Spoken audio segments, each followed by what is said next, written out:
শাহজালাল মাজারের কেরানি শামুন মাহমুদের বিপুল সম্পদের তথ্য ফাঁস। দেশত্যাগের চেষ্টা করছে শামুন মাহমুদ। বিস্তারিত দেখুন প্রতিবেদনে।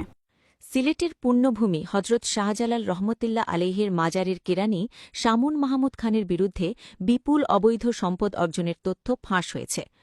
দুর্নীতি ও অনিয়মের মাধ্যমে মাজারের জমি আত্মসাৎ এবং বিপুল পরিমাণ স্থাবর অস্থাবর সম্পত্তি গড়ে তোলার খবর প্রকাশ পাওয়ায় তিনি গোপনে দেশত্যাগের জন্য মরিয়া হয়ে উঠেছেন বলে জানা গেছে।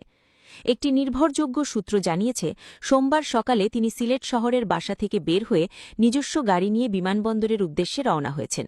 এরপর থেকে তিনি আর বাসায় ফেরেননি। তার পক্ষে কিছু অসাধু দালাল সাংবাদিক সাফাই গাইছেন ও বিভিন্ন স্থানে তদবির করছেন। অনুসন্ধানে জানা যায়, শামুন মাহমুদ খান বাল্যকাল থেকেই শাহজালাল রহমতুল্লাহ আলাইহির মাজারে অবস্থান করছেন। দীর্ঘ সময় মাজারে থাকার সুবাদে তিনি মোতাওয়াল্লি পরিবারের আস্থা ও মন জয় করে নেন। অভিযোগ রয়েছে, এই আস্থাকে পুঁজি করে তিনি মাজারের বিপুল পরিমাণ জমি নিজের আয়ত্তে নিতে সক্ষম হন। বর্তমানে মাজারের ভেতরেই কেরানি শামুনের একটি বিলাসবহুল 4 তলা বাড়ি রয়েছে। এছাড়া মাজারের প্রধান ফটকের সামনে সাফার রেস্ট হাউস নামে একটি বহুতল আবাসিক হোটেল রয়েছে তার। মাজারের বাইরেও তার সম্পদের পরিধি বিশাল।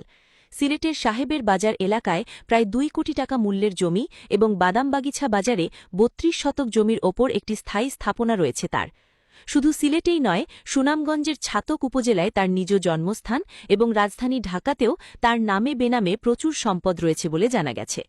এদিকে সোমবার মাজারের দানবাক্স খোলার পর সেখানে কেরানি শামুনের বিরুদ্ধে জেলা প্রশাসক বরাবর লেখা একাধিক চাঞ্চল্যকর দরখাস্ত বা অভিযোগপত্র পাওয়া গেছে। দানবাক্সে পাওয়া একটি চিঠিতে উল্লেখ করা হয়, শাহজালাল মাজারের অনিয়ম ও দুর্নীতির বিরুদ্ধে আপনার বা ডিসির ব্যবস্থা গ্রহণের জন্য সিলেটসহ সারা দেশে এমনকি বিদেশে অবস্থানরত লোকজন আপনার প্রশংসা করছেন। সবচেয়ে বড় লুটপাটকারী হচ্ছে দরগার কেরানি শামুন মাহমুদ খান। অর্ধেক টাকাই সে মেরে দেয়।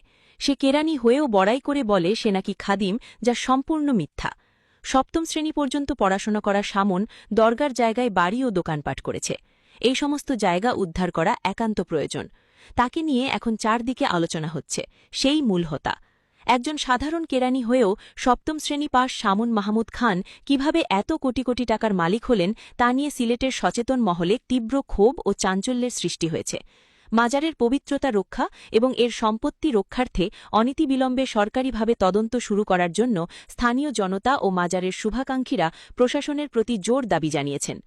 একই সাথে তিনি যাতে দেশ ছেড়ে পালাতে না পারেন সেজন্য আইনশৃঙ্খলা রক্ষাকারী বাহিনীর জরুরি হস্তক্ষেপ কামনা করা হয়।